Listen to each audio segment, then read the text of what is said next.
A mi esposo. Ah, le hice la foto entonces, pásele. Le ponemos una silla por ahí. Sí, pásele la foto como invitado. Y la chamaca también. Siempre es invitado, siempre, por favor. A ver, hija, toca de los dos jovenazos. Mire, muy bien. Van a preguntar, oye, ¿son tus hermanos?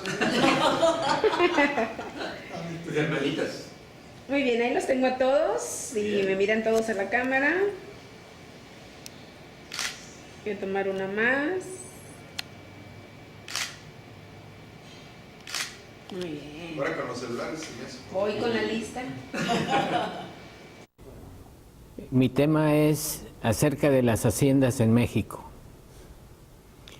¿Por qué fue posible el surgimiento y desarrollo de las haciendas en México?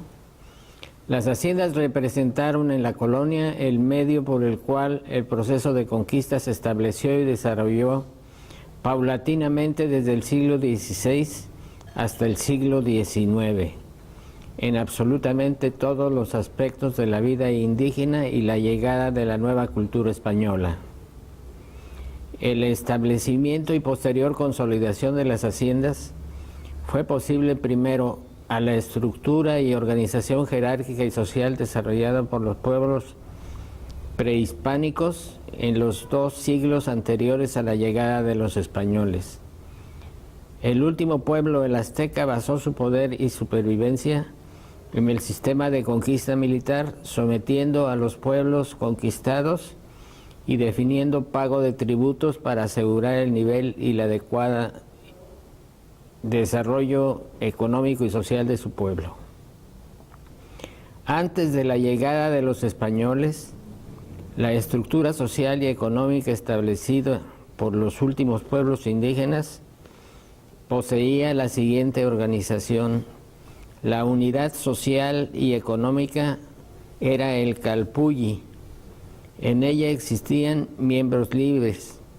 También existían siervos llamados mayeques que trabajaban las tierras ubicadas fuera de los calpullis.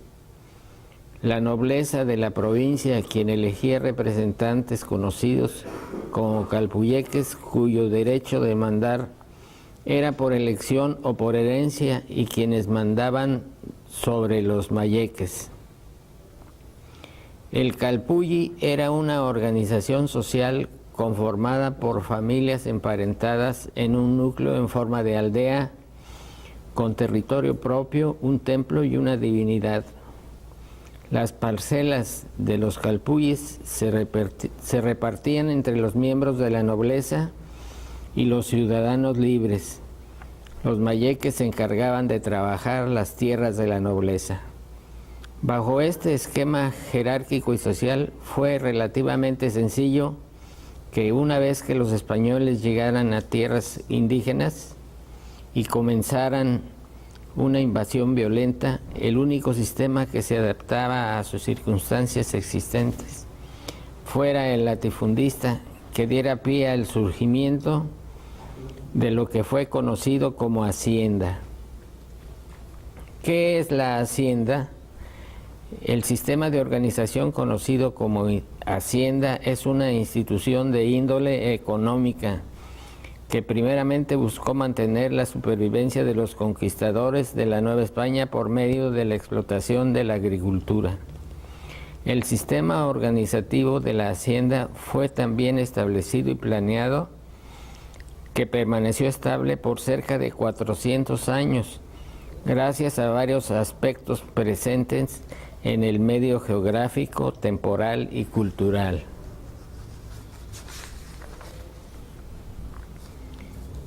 El español recién llegado vivió los primeros años gracias al pago de tributos establecido para los indios, quienes vieron en ellos seres míticos más desarrollados.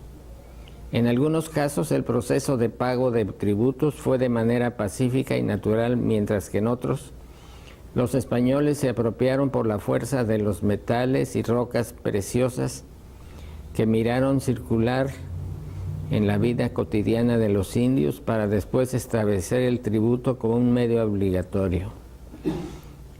El indio se encontraba acostumbrado al sistema de pago de tributos y de sometimiento en favor del pueblo conquistador, por lo que el sistema de conquista español fue fácilmente instituido y desarrollado por los conquistadores.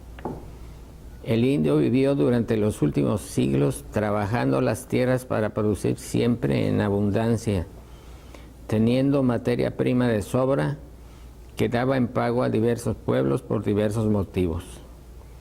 La corona española estableció la institución conocida como la encomienda, que era el mandato por el cual el gobierno español reclamaba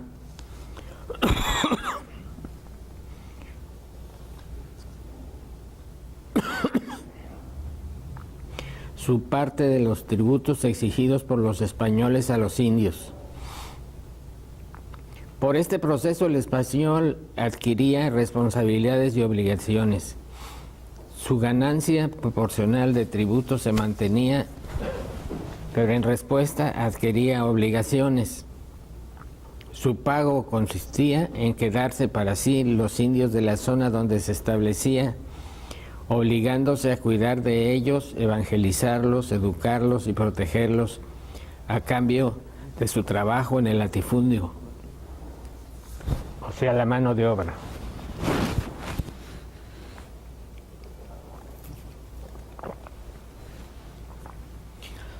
La codicia de los españoles pronto le llevó a cumplir el deseo de obtener riqueza, poder y sometimiento sobre los indígenas que tenía a su cargo. Así fue que el pago de tributos, aunado al hecho de que el español mantenía la vida de los indios, se convirtió en el medio del cual por el indio fue sometido.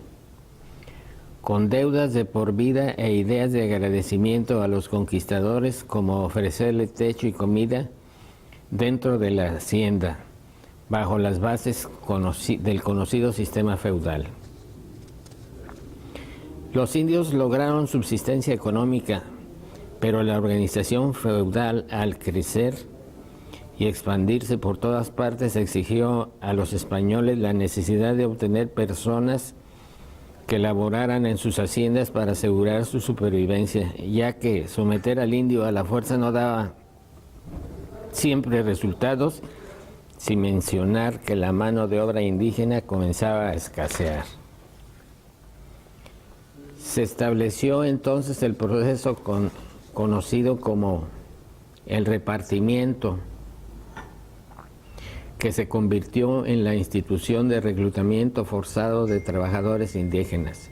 A pesar de ser un proceso normativo y regulado, el repartimiento pronto evolucionó en un sistema que obligaba al indio a comprar los productos que el señor de la hacienda le ofrecía para subsistir a precios exorbitantes, lo que trajo como consecuencia la acumulación de enormes deudas que no hicieron sino esclavizar al indio de por vida a las actividades de la hacienda. En casos extremos, la deuda con el señor de la hacienda ascendía a tal cantidad que la paga por medio del trabajo era insuficiente y la deuda se heredaba a los descendientes del indio cuando éste moría. Generaciones de indígenas se mantuvieron ligados a este sistema durante siglos. La hacienda se convierte en una institución social y económica cuya actividad se centra en un principio de producción dentro del sector agrario y que se define en la siguiente característica: la subsistencia, consolidación y permanencia de la economía de los conquistadores, el dominio de los recursos naturales por parte del español, como son el agua y la tierra, el dominio de la fuerza de trabajo o recursos humanos, el dominio de los mercados regionales locales, exigencia de un sistema de organización colonialista basado en las normas del feudalismo. La amplitud funcional de las instalaciones se ligó fundamentalmente a la meta de producción de las haciendas, la tienda, el espacio en que se convirtieron en medio en el cual el hacendado logró encadenar la vida de los peones, la mayoría de ellos indígenas o mestizos. a la hacienda. El objetivo principal de este espacio era asegurar el retorno del dinero de la raya de la hacienda, además de eliminar a los vendedores ambulantes cuyas ventas podían afectar significativamente la economía del dueño. Dentro de la hacienda existía también un sistema de préstamo donde el patrón entregaba a crédito productos como azúcar, tabaco y aguardiente. Los peones recibían esto a cambio de su trabajo futuro, manteniéndose constantemente endeudados con el patrón, que los llevó a estar siempre por debajo del hacendado, ejerciendo un fuerte poder a nivel social.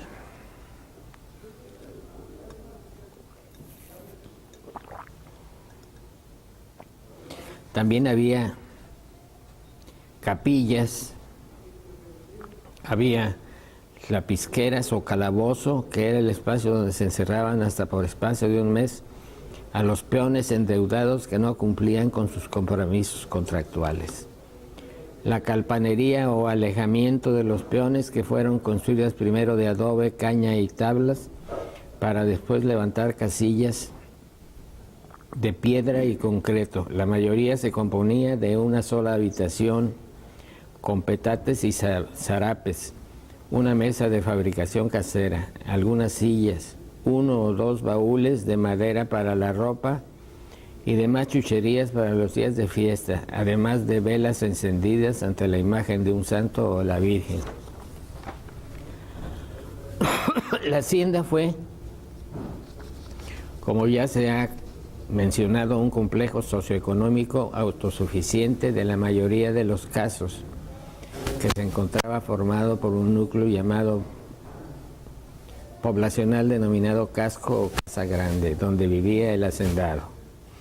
Las haciendas coloniales pueden clasificarse de varios grupos principales de acuerdo a su morfología y a las características de su organización interna. Las que comenzaron explotando minerales primarios, las dedicadas a la cría de ganado, las productoras de cereal, las basadas en las plantaciones de pulque, las basadas en manejo de caña de azúcar, las basadas en enequén, las productoras de algodón, haciendas mixtas, es decir, que reunían 2 o más actividades de la producción.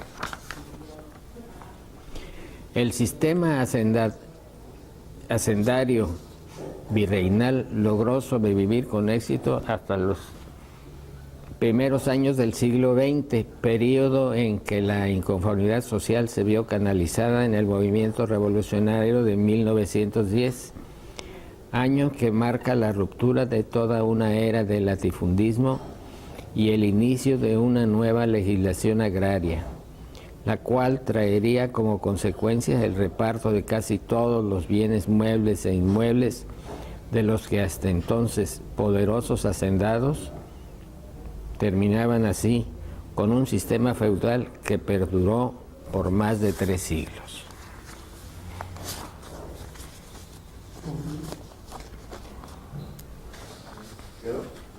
Sí, no.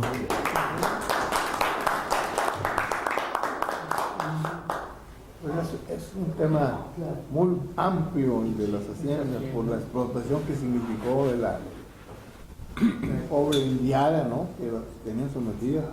Las tiendas de raya fueron luminosas. Y esto es un pasaje muy importante de la historia, ¿no? Sí, pues era el medio económico en que se basaban en la producción y que era... ¿De las cuentas? No. Nunca salía. Bueno, yo no sé si en este momento, lo más seguro es que todavía, pero a mí, en las primeras visitas que hice, y yo estaba en la Secretaría de Reforma Agraria, por eso era un tema que yo tenía cierto acceso, ¿no? Ajá. Entonces, me platicaba el delegado agrario que en el aviso de ocasión de los periódicos, del principal periódico de Tuxtla Gutiérrez, por ejemplo, se decía ahí que vendo vendo hacienda de tantas hectáreas o alguna medio de edición española así, con tantas cabezas de ganado y tantos indios. Y estamos hablando de que esto ya era a mediados del siglo XX. Prevalecía aún, y en las novelas de Rosario Castellanos, y de algunos importantes escritores de chiapanecos sobre todo, que tratan el asunto del indio, donde los indios, y estamos hablando del siglo pasado, donde los indios iba la esposa y el indio por la calle y la gente de San Cristóbal, que tenían un nombre, no me acuerdo cómo se decían entre ellos, pero que se sentían a una élite, los criollos, ¿no? Tenían los indios que cederles el paso, bajarse de la acera. Eso lo narra Rosario Castellanos, ¿no? Y que las indias, por ejemplo, en un libro de Bruno Traen, les daban, le quitaban el pecho a sus hijos, y los dejaban morir de hambre para alimentar al hijo de la ciudad. Las nodrizas. Ajá. Entonces, muchas de las cosas de esta rebeldía de los indios, todavía los indios actuales, con esto que está hablando, pues entiende que hay un resentimiento de estos indígenas, porque aparte de que fueron explotados, siguen sumidos en la pobreza, ¿no? Y en la ignorancia, y todavía ahí no, y totalmente en la marginación. Y esto pasa no nomás en los indios de Chiapas, también hemos visto los de Chiapas, los de acá en Chihuahua, allá por las barrancas esas enormes, ¿no? Ajá, los huicholes y en realidad a mí me dio un poco de pena ver un anuncio que se está poniendo de una cosa política, en donde ponen a un niño, muy bonito el niño, muy gracioso, pero vestido así como si fuera un objeto de propaganda, de decorativo, ¿no? Cuando hay un asunto mucho, muy profundo ahí en lo que significan estos indígenas, ¿verdad? Y que es tratarlos un poco, no deja de ser un trato de verlos nada más como folclore. Sí, indignante. Es algo indignante porque estás tú explotando la figura su figura, pues sí son fotográficos y hay una alegría y hay un atractivo de este indígena, pero no es para eso, ¿no? Y menos a un niño, ¿no? Es explotación. Y es sobre todo una falta, digamos, de respeto y una falta de sensibilidad. Es decir, un poco de que en muchas de la clase política no hay sensibilidad. Se perdió como mercadotecnia. Está usado como usarían a una mujer que está medio semidesnuda anunciando algún producto, ¿no? Exhibición. Nada más para que llame la atención, ¿verdad? Entonces, pues todavía los indios es parte de esas minorías que decíamos, que junto con las mujeres y con otros inválidos o otras gentes, todavía requieren como de mucho apoyo respecto de todo el resto de la población, ¿verdad? Pues no nos damos cuenta realmente de esto, como en vivir en el Distrito Federal, en la zona metropolitana. Ahí es más patente la presencia de esas gentes. Las mayorías.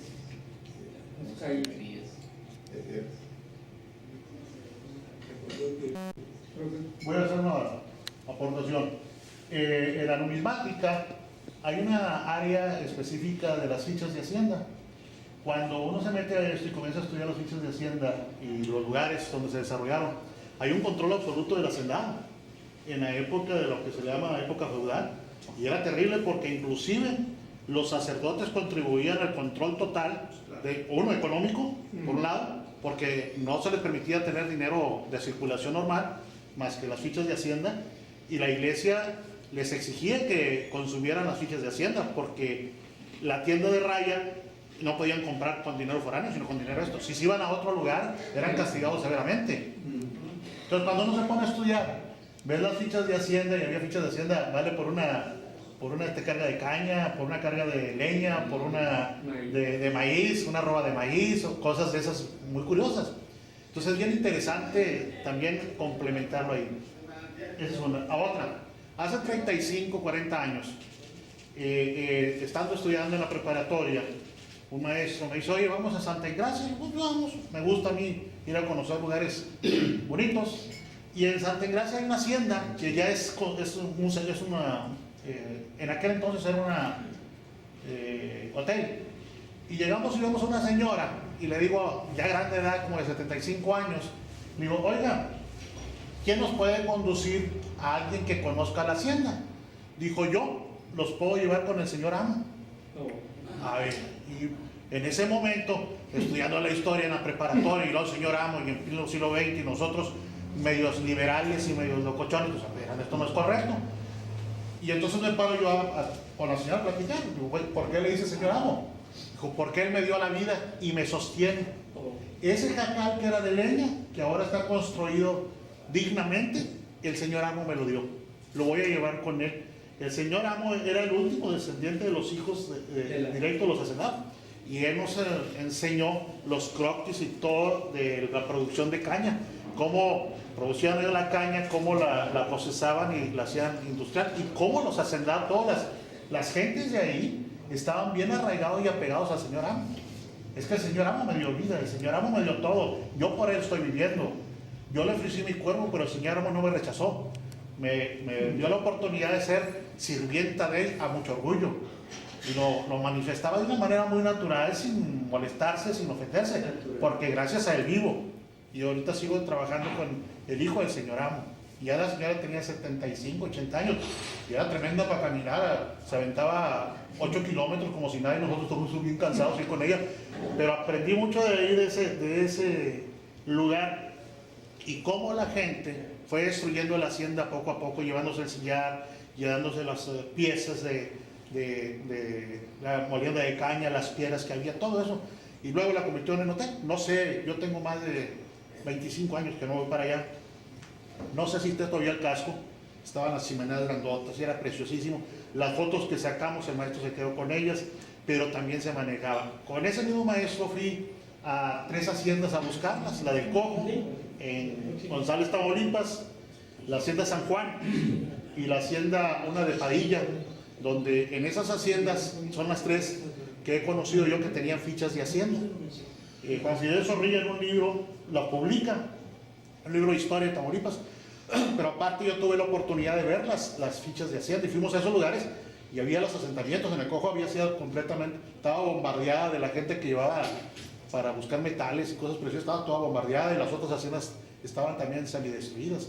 Y les estoy hablando de hace 35, 40 años de esas aventuras mías por allá, que son muy interesantes y que hay muy pocas escritas. Ahí mismo conocí en Santa Ana de Naola. Para llegar a Santa Ana de Naola, de Tula, Tamaulipas, se van como 65 kilómetros y el árbol más alto tiene 1,20, 1,30 de alto.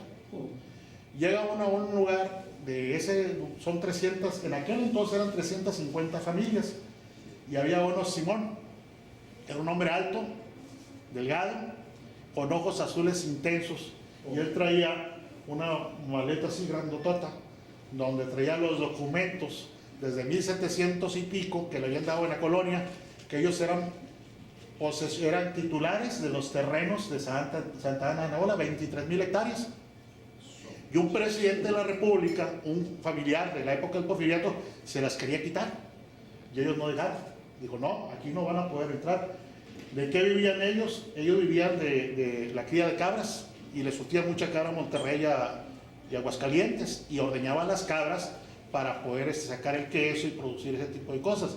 Nosotros fuimos ahí 6 meses a alfabetizarnos y Simón me dijo, cuando enseñó a leer y escribir, dijo, por primera vez después de que mis antepasados lograron rescatarle la mitad de la naranja a la nación, yo le quito un gajito enseñándome a leer y escribir. Y estuvimos yendo como un año con ellos cada fin de semana. Eran unas aventuras tremendas. A mí me tocó una experiencia muy bonita. Llegamos y como no llevamos de comer unas 4 cuadras antes, en una tendajón grande, compramos comida. Y ya compramos más de 2,000 pesos, una cantidad enorme. Y cuando vamos llegando se nos paran unos señores, los señores que íbamos a ver, 3 de ellos, y me dice, oye, Clodomiro, yo mande, tira la comida a los puercos porque las mujeres no te van a dejar entrar. Oh, pero es comida. Pero no puedo tirarla porque es comida, se las acabo de comprar a ustedes para estar aquí la semana que vamos a estar, porque voy a estar una semana con ustedes. Eso no es aceptable en nuestra congregación. ¿Las tiras o te vas? Y ya viendo la cosa así, pues me puse más comprometido. Y sale una mujer morenita, chaparrita, con una hija tremendamente hermosa, el pelo bien largo, abajo de las rodillas. Digo, aquí somos tan viejas y hembras para mantener a nuestros maridos y darles de comer lo más sabroso que hay. Si no lo tiras, vete por donde regresaste. Porque esas mujeres lo único que hacen es vender las cosas y no hacérselo a sus hombres. Y estaba la señora torteando, que es unas tortillas grandototas así de masa, y los ponían, el comal, eran unas brasas grandes, y tenía arriba unas tapas de tanque de 200 litros de aluminio, y ahí la dejaba caer. Y yo, bueno, vamos a tirarle todo y que sueltan los mendigos marranos, pero marronotes, y a comerse todo. Cuando ya nos invitan a la comida, sacan unos chivos en barbacoa con achiote, enterrados con maguey, con nopal. No, hombre, nos dimos un festín riquísimo. Bueno, es mi participación de las haciendas y esos lugares también muy interesantes. Gracias. Se olvidaron del lonche. Sí, yo pienso que no encontraron mejor tierra fértil para el establecimiento del sistema de encomienda y de haciendas como lo que encontraron cuando llegaron. Más porque pues cuando los grupos étnicos que vivían tenían su hegemonía en ciertas áreas, pues acostumbraban a los demás al vasallaje y es cosa diferente en lugares donde eran muchos los grupos étnicos y no tenían una hegemonía unos con otros y ocurrían enfrentamientos pues como la guerra del Mistón, donde no se permitía fácilmente establecerse, ¿verdad? Y pues ahorita que tocaban el tema de Chiapas y eso, pues ahí tenemos también la guerra de castas, ¿verdad? Producto del abuso que hubo de los hacendados. Claro que estaban establecidos de tal forma en que tengo entendido que hasta los emigraban, decían, esta familia me la llevo a lo más retirado para que no tenga contacto alrededor, ¿verdad? Y no, evitar una sublevación, los llevaban a Cuba, los vendían como esclavos y... No, es un tema muy interesante. Pero decirlo de Nuevo León, la cuestión de haciendas y bueno, lo que voy a dar acá, de los indígenas, pues ese es un problema durante el siglo XVII, en 2600 aquí en Nuevo León, que los indígenas no eran agricultores, eran cazadores y recolectores. Entonces, existe una serie, en el Archivo de Monterrey existe una serie de títulos de propiedad de los indígenas. Los indígenas, había una persona en Cadereyta que te decía, yo creo que el grupo indígena, que es cazador y recolector, lo quiero. Entonces ibas con ese personaje, era un indio de Cadereyta que era de uno de los principales de Cadereyta y te decía si era libre o tenía dueño o no tenía. Entonces ya tú lo seleccionabas, ibas con el gobernador y te da el título de propiedad del grupo. Entonces eso tú te lo traías a la hacienda o a tu propiedad y te servía. Te servía, dejabas mujeres para que cocinaran y esto y lo otro, y los otros, depende de la hacienda o del trabajo que hacías. Por ejemplo, había unos que se dedicaban nomás a producir carbón de leña, que ya la tenían comprometida allá en el sur, en Querétaro.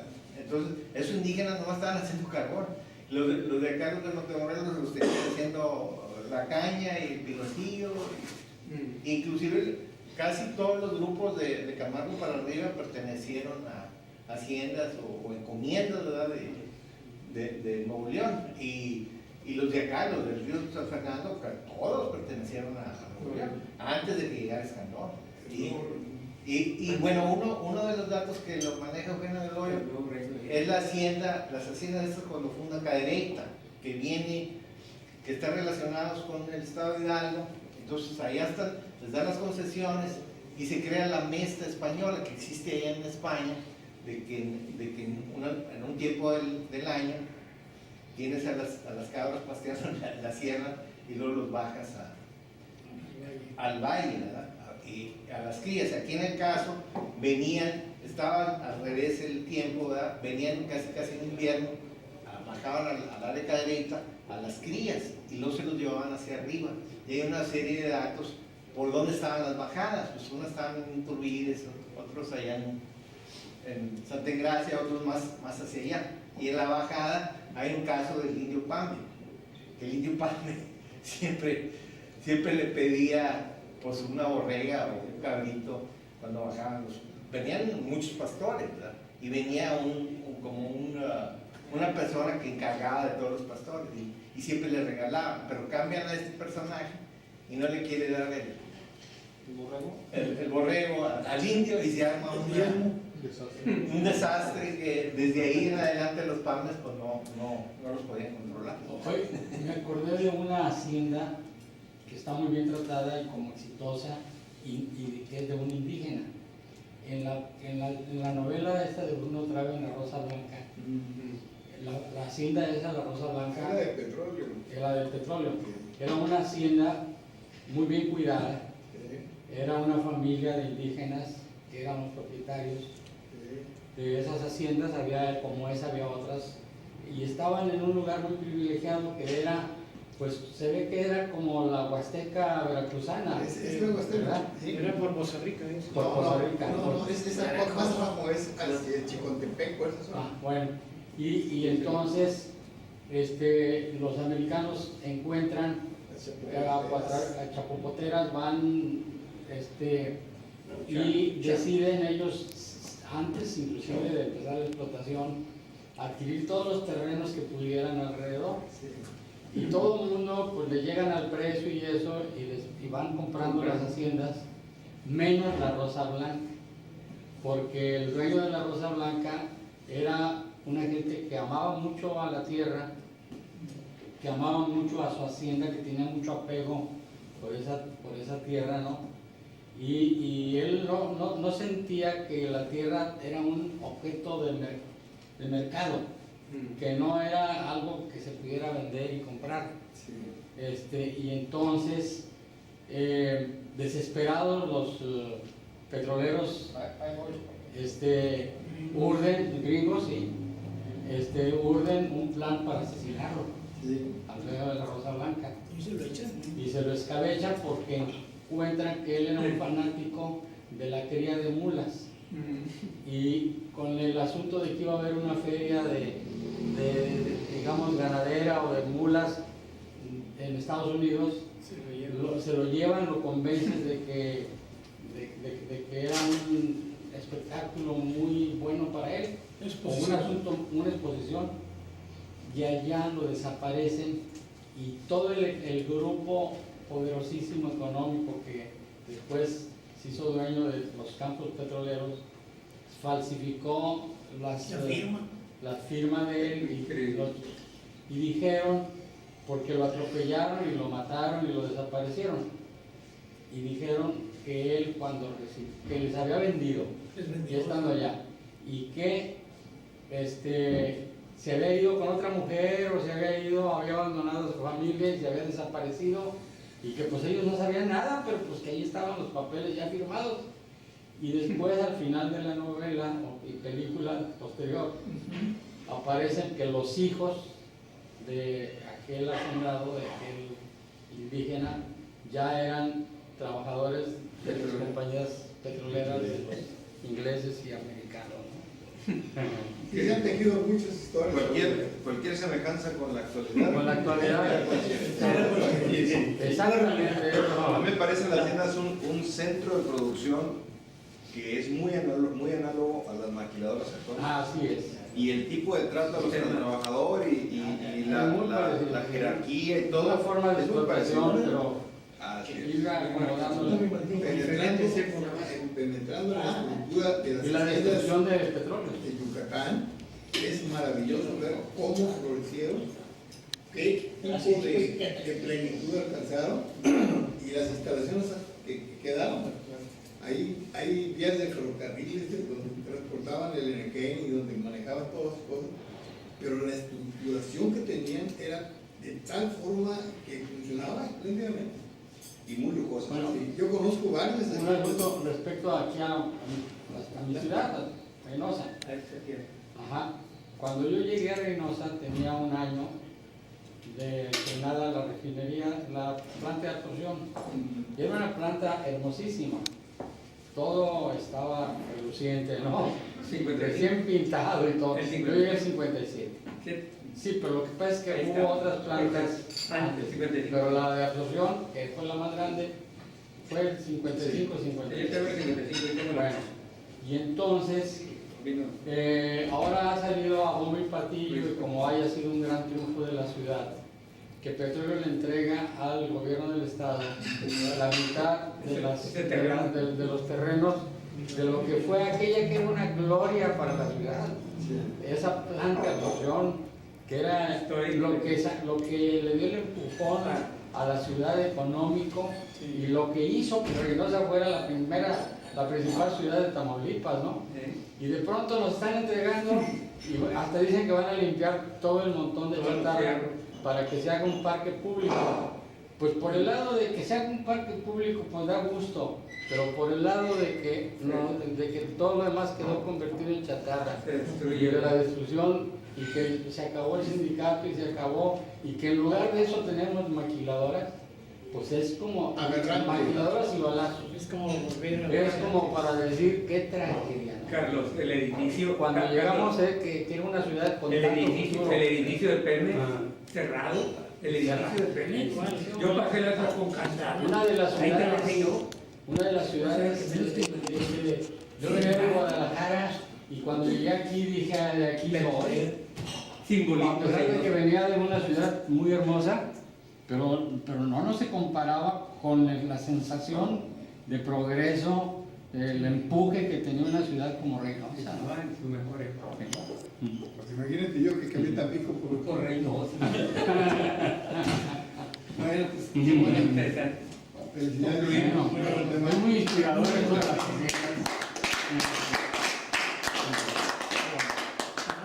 Ya no hay otro comentario más para la reunión. ¿Quién es el próximo? 23 de febrero.